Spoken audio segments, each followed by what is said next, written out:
wasn't willing to back some kind of demonstration regarding Anita Bryant's performance at the Bloomsburg Fair, Gary and I and Joanne Hoyt created a separate organization. And that was called the Northeastern Pennsylvania Coalition for Human Rights. And somehow that even got on the television.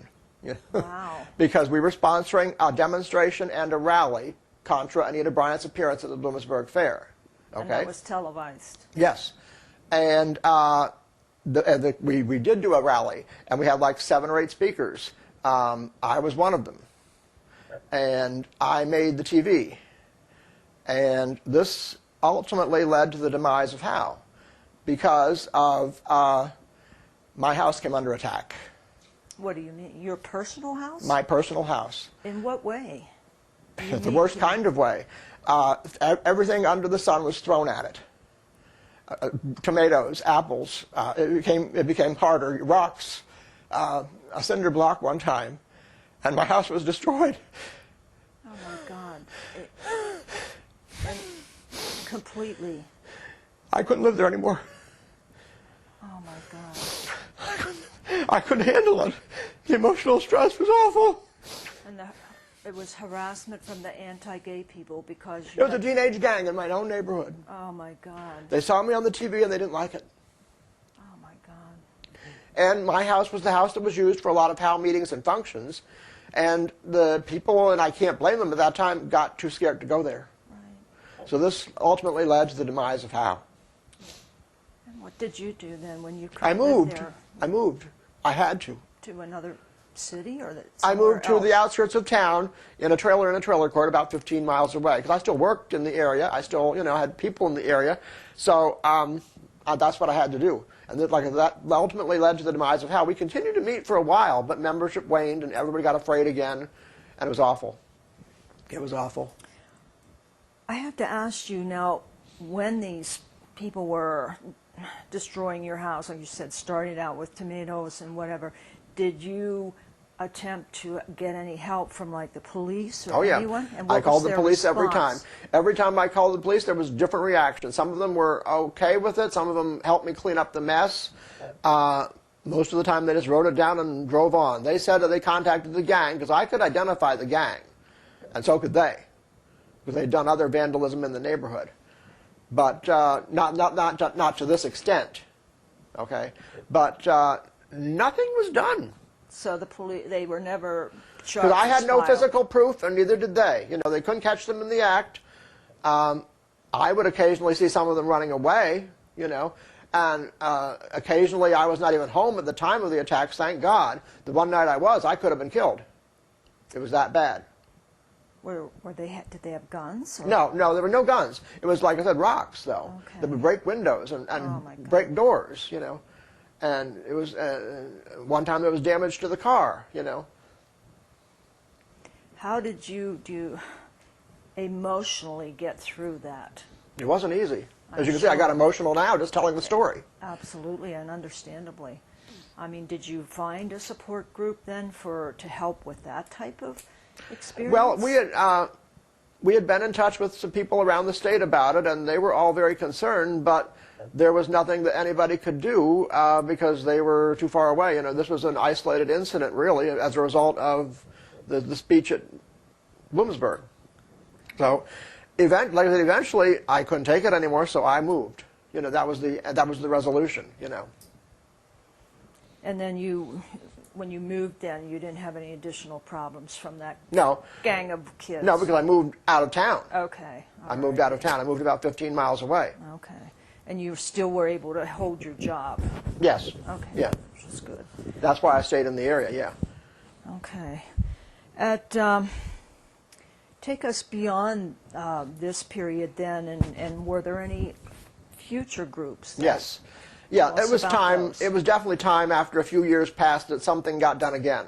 So Mike Dincher and I he was interested in starting up a group because he had been in Howe, and he missed it. And so he approached me about would I be willing to start up another group, and I said yes, because I was interested in doing that too. Mm-hmm. So we started up a group called West Branch Gay Support Group. And we got West Branch because we live on the West Branch of the Susquehanna River. Okay. And by this time, it was okay to have gay in your title of your group, And we basically started out the same way as Howe. We advertised in the paper. We our membership was limited. It wasn't as strong and as big as Howe, but our purpose was support, you know. And it never grew big like Howe did, but we did have a rap session once a month and a meeting once a month, you know. And the rap sessions were wonderful in that, you know, we were just able to sit around and talk, you know, help each other with coping, coming out, whatever, you know. We introduced ourselves. We had topics occasionally. Sometimes we did, sometimes we didn't. We would talk. One night we had a bisexual come in. That was a new experience for us. One night we had a transvestite come in. That was a new experience for us. One night we talked about everything ungay. We wanted to know how we felt about other issues of the world. You know, I mean, and the rap sessions were wonderful, wonderful. And what about after that group? Well, once again, it waned. It just waned. There was no attacks, at least this time, or anything like that. But it died off. Lack of people, you know, lack of support for the group. That's the way it was in Howe, too. People came to the group long enough to get the support they needed, and then they left, you know. And that was unfortunate, but that's the way it was. But Howe was a bigger group. We had maybe 30 to 40 people show up for our socials, you know, which we thought was good. And then eventually, did you find a group that was more permanent, or were they always coming and going and well, they were all. We started up West Branch Gay Support Group number 2, which was much more short-lived. But then in the 90s, we started up a group called Susquehanna Lambda. And that lasted the longest. And I don't know why. That's not going on anymore either, because I basically retired from activism about 10 years ago. But Susquehanna Lambda lasted the longest, and basically the same kind of purposes. Susquehanna Lambda did one big thing, though, that we're all still proud of. That no longer exists either. We created our own gay and lesbian switchboard. Oh, wow. That had not been done in this area. And Susquehanna Lambda did that and financed it. And that was wonderful. You know, we were able to be on the phone and have our own phone line and be listed in the telephone book. You know. And was this before, or did it coincide with Harrisburg having its gay switchboard? No, Harrisburg was way before. Okay. Way before. We followed the example. You know, we got help from Harrisburg in terms of getting started. And does that switchboard still exist? No. Okay. No. What gay bars or outlets are there currently in Williamsport? We've had a long history of gay bars in the area, too. They've come and they've gone. The biggest one we had was back in the 80s called the Old Corner, and that was a good gay bar disco. We had fun there on Wednesday nights, Friday nights, Saturday nights. It was wonderful. And then the owners were straight, and they closed it down and took our money and converted it into a beautiful straight bar. And that's been our history in gay bars, too.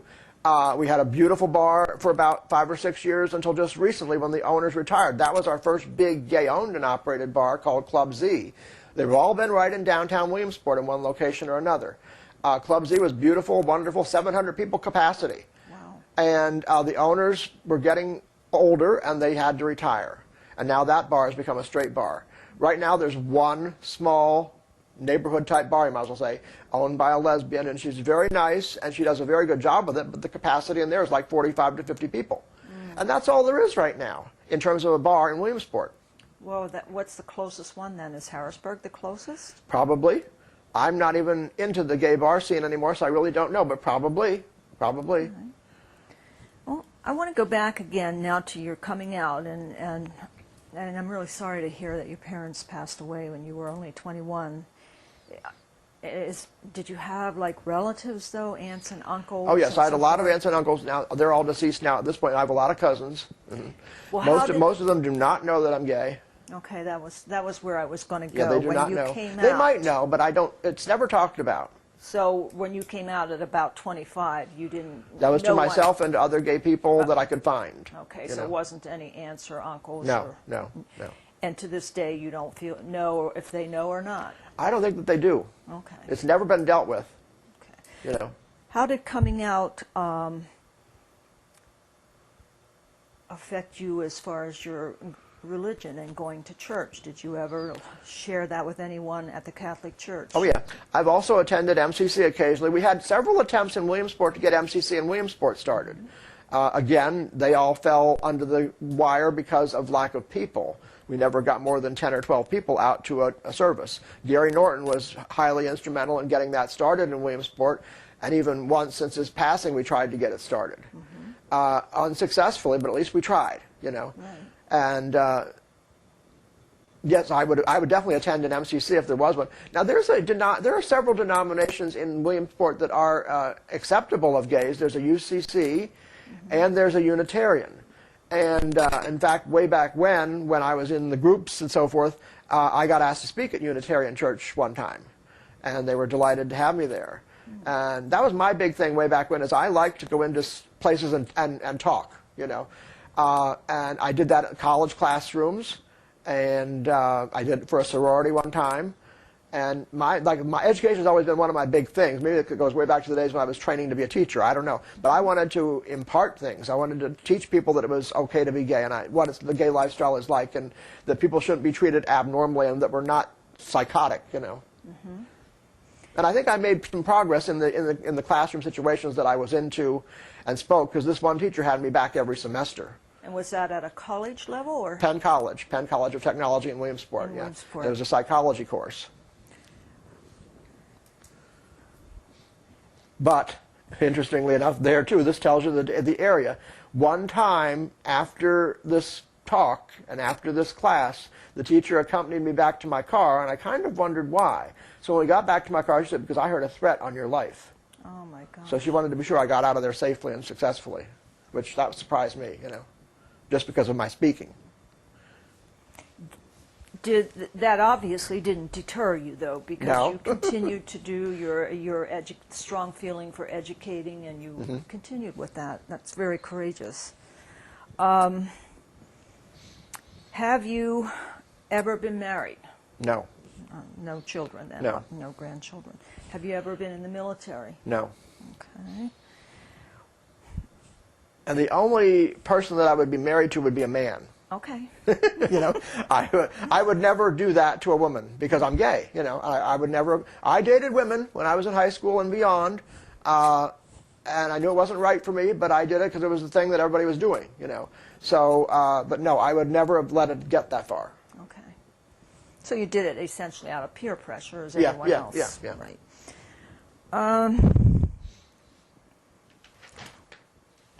What would you say were some of the, even though we've probably hit on them indirectly, if you had to be more specific, or what would you say one of the key turning points have been in your life, one or two key turning points? Coming out and being able to successfully accept it. Okay. That's definitely number one. And number two would be finding a support organization such as HOW, which was able to help me and other people. Where do you get your support from now, since these groups pretty much have gone? I don't know. I don't know. That's a tough one. I can't answer that. I don't know. I just live for myself. I'm independent, always have been, and don't want to say that I don't need support, because I do, you know, but I'm not involved, you know, I'm not the president of this or the vice president of that, you know, because I was always an in-charge type of person. That's just my mannerism. That's just my personality. I mean, right away for HOW, I was the first secretary, and then after Gary Norton left the area, I became the co-coordinator, you know. Okay. So it's just, I don't mind being in charge. For me, taking charge of a meeting is easy. It was all the work afterward and before that was hard, you know. Well, do you find that you stay in touch and maybe get some support through, you mentioned Facebook earlier, now that, you know, with the internet and everything, do you get some of your support from that? Yeah, I have friends that we communicate via Yahoo email or through the Facebook, yeah. And even though there's no support groups going on, like next weekend I'm going to a picnic with a bunch of gay people, you know, just to stay in touch, you know, and we're friends through the groups. Okay. Were there ever any printed ways of communicating in Williamsport back when these organizations were around, and when the newspaper said we're not going to run this anymore? Were there newsletters mailed discreetly among members or anything? Oh yeah, HOW always did a newsletter. We did a monthly newsletter. That's how we got the word out to people that wanted to subscribe to us or that wanted information. We sent out a monthly newsletter. Would you happen to have any of those? Yes, I do. This is thanks to the contribution of somebody that kept them all these years. Okay. And let's talk about, clearly you have seen a lot of changes, you know, and going back to, you know, you're speaking out. I want to say something about that too. I can tell a story back to the 1950s for the very, very, very beginning of anything in Williamsport. Please, go ahead. This is something. Way back in the 1950s, I mean, I was a kid then, so I don't know anything about it, but this is the story. There was a hotel in downtown Williamsport, and in that hotel, in the basement, there was a bar. And in that bar room was a separate room, and behind the curtain, two men could go and dance and do whatever. That was the beginnings back in the 1950s in Williamsport. There was also a gay chef who owned a restaurant, and everybody in town knew that he was gay. And they patronized his restaurant because it was the best food in town. You know, so that was the beginnings in Williamsport. Neither one of those institutions are there or have been there for decades. But that was the beginnings. And then I go right up to now. There are gay groups on campus at Lycoming College, Penn College of Technology, and even Williamsport High School. I'm so thrilled to have that. It's called Port Pride. And it just makes me so happy that they have that. I'm sure. You probably would have been great if that had been there for you. Yeah. Going back all those years. And there's even an ad in the paper nowadays for a group called Scope in Williamsport. I think somebody in Williamsport is trying to start up a group again. And is So that affiliated with the high school too, or? Not to my knowledge. I think this is going to be a support group in the city, you know, Okay. like Howe was, or like West Branch Gay Support Group was. So it's about time, you know. I'm sure that there's still people out there struggling. There'd have to be. There'd have to be. And especially in the rural area, probably. Yeah, exactly, exactly. Obviously, you know, you're very much aware of the Supreme Court decision, United States Supreme Court decision that came down here earlier in July, and gay people feel that's a very major victory. But what I'd like to ask you is, what challenges do you think still remain for the gay community, despite that progress? I'd like to see that pass in all 50 states. I think there are some states where I don't think it'll ever pass, such as Utah. I just don't see it happening there. I'd like to see Pennsylvania be next. I really would, because we're in the area where all these other states have passed it, so we should be next. But I don't know. I don't know. I'd like to see it happen nationally, though. I really would. I didn't think this sort of thing would happen in my lifetime, and yet it is. Yeah. And I guess next what I want to say, is there anything I haven't asked you that you thought I would, or is there something else you'd like to tell us that would be important to this history project that maybe I didn't ask or didn't cover? Wow, that's a good question. I'm glad to have mentioned all of the organizations, and even that we tried to start an MCC here. And I know an hour from now I'll think of something, but for right now, no, I really can't think of anything else. Okay. And you did say then that you would be able, or you are able, to contribute some of the newsletters to the archives? I would love to. These are not mine. That's the problem. These are Joe Burns's. And how he's kept them all these years, I don't know. All right. He keeps everything, I know. But He's going to donate them anyway. Yeah. Yeah, okay. Well, I have no problem passing them on. I was thrilled to read them last night and to review all of this in my own mind. But yeah, this will definitely give you a feeling for the group. Well, I would return those to Joe. Yes, and Yeah. get his permission. He's organizing his papers for the Okay. archive. Okay. Well, he gave them to me last night, and if he's not here today, then I have them for now, you know. Right. Because I don't know when I'll see him next, you know. So. Yeah, okay. But I'm sure we'll be. Well, he's another friend of mine that we communicate on the computer. So. Okay. And we have interviewed him, right? You did. Oh my God, Joe would know everything about the history of in the state. I mean, he was one of the first activists from Allentown, and he would have a lot of history, a lot. He would know a lot about the Rural Gay Caucus. We've done one, we're going back for number 2. Okay. Yeah. All right. Hal was involved in the Rural Gay Caucus, even though we weren't a political group. We had people that went to the Rural Gay Caucus groups, meetings. And we were pleased at that. We wanted to be involved. Right. But most of the membership did not, you know. Okay. Anything you can think of to ask Lana that I didn't ask?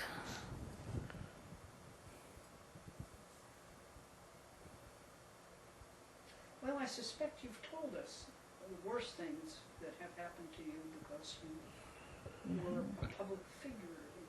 Yeah, yeah, that's exactly the point, yeah. My name and face got out there. I can't think of that. Okay.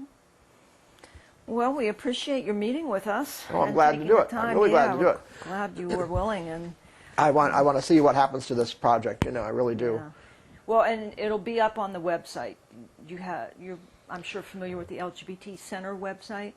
Is anybody Yeah, put you in touch write with that down for me, because I don't know if I have, ooh, I'm still plugged in. I don't know, yeah, write that down for me on something, Okay. yeah. Is it, oh, wait, is this it down here? Or not? Yes, that's it. Okay, Yep. So you have it. Okay. Right. And it's got an ongoing project. There's no deadline. So Yeah. if you did think of something major, you think, oh my God, I wished I had told them this. You can always get in contact again, and we can, do another small interview if you think of something, so don't feel that, oh, they interviewed me now. I remembered this great story and I forgot to tell them. I know. That's what I've been thinking about. I wanted to tell the Anita Bryant story. I wanted to tell about Howe, because Right. Howe was the first and the best. And Susquehanna Lambda starting with Switchboard, I wanted to get that in. Right. That's remarkable. Okay. So there's been a long history here in Yes. Williamsport, a long history. Right. Not a consecutive, consistent history, though. Right. Yeah. Surprising. Yeah. Especially the couple items you said about back in the 1950s. Yeah, isn't that interesting? Right. Isn't Yes, yeah. it's And that's common amazing. knowledge. That's Wow. common knowledge. But, closeted. Even the gay bars have been quite closeted, but they've all been right in central downtown, all of them. And so was the cooking establishment, and so was the Ross Hotel, all right there in a 2-block area. We've just, just the names have been changed, You I mean, said it's, something interesting about how do you know that there is a gay person in town? That is, you said that the chef was known to be gay by everybody. he was totally effeminate, totally obvious. That's really interesting. Right. Probably every town has at least one person that they identify that way. Right, but they offer a service or something that Oh, people... I could connect that. One of my relatives saw me on TV with the Anita Bryant thing. Yeah. And the next time they saw me, they approached me about it. And they said, well, did you know Mr. Ade? That was the cook. I said, no, I didn't know him. I was a kid, But they couldn't associate the fact that I'm gay in this generation, he was gay in that generation, and we didn't know each other. But they saw me on the TV, and they were quite shocked. Very interesting. Yeah. The closed-mindedness of Williamsport is really something. Is it still prevalent, the closed-mindedness? Oh, really? My goodness. That's why we can't keep things going, apparently. Gay bars, gay organizations. There's just not enough out people. Now, there was when we had Club Z.